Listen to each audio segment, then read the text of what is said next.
Hello friends, তোমরা সবাই কেমন আছো? আশা করি সবাই অনেক ভালো আছো। আমিও অনেক ভালো আছি। তো আজ হচ্ছে আমার একটা ফ্রেন্ডের বার্থডে, তাই তাকে একটা ছোটোখাটো গিফট দেবো। তো সেই গিফটটা আমি কীভাবে প্যাকেজ করছি তোমরা দেখো। তোমরা যদি তোমাদের কোনো ফ্রেন্ডকে এরকম একটা গিফট দাও, তো এরকম একটা প্যাকেজ তোমরাও করে নিতে পারবে খুবই সহজে। চলো দেখে নাও ভিডিওটা। এখানে একটা আর্ট পেপার নেবে, আর এই যে একটা হার্ট, যেটা আমার তোমাদের জন্য। তো এটাতে কি বানাবো বলো তো? এটা বানাবো খাম, যেখানে আমি আমার ওই ছোট্ট গিফটটা ওর জন্য এখানে রাখবো। তো হারটাকে উল্টো করে নেব, আর তারপর ওই যে দুভাঁজ করে নেওয়ার পর এই যে আঠা দিয়ে ভালোভাবে এটাকে বসিয়ে দেব। আর তারপর এটাকে দেখো ওর মধ্যে কিন্তু পরে বসিয়ে দিতে হবে। তো এখানে আমাদের খাম রেডি, এখন শুধু গিফট ভরলেই হয়ে যাবে। আর এই যে সেই পেপারটা, তো এই দেখো এখানে এরকমভাবে কিন্তু বসাতে হবে।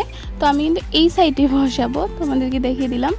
আর এখানে আমি একটা কার্ড নিয়েছি, যেখানে হার্ট সেভ করে নিয়েছি। আর এই যে রেডি, আমাদের এখানে লেখা many many happy Returns of the day. তো এখানে এরকমভাবে তোমরা ডিজাইন করতে পারো বা অন্যরকমভাবে। আর এই যে খামটাও আমি এখানে বসিয়ে দিয়েছি। তো এর উপরে এখন এর ভিতরে এখন গিফট ভরবো। এখানে আমিও রেডি হয়ে গেছি। আর এই যে একটা ছোট্ট পাড়া পেন্ডেন্ট, যেটাকে বলা হয়, আর এই যে কানের, তো এখানে আমি এটা ভরে নিলাম। তো চলো এবার কোচিং গিয়ে তাকে গিফটটা দেওয়া যাক। ওকে আমি গিফটটা দিয়ে দিয়েছি, আর দেখো ওর মুখে কত হাসি।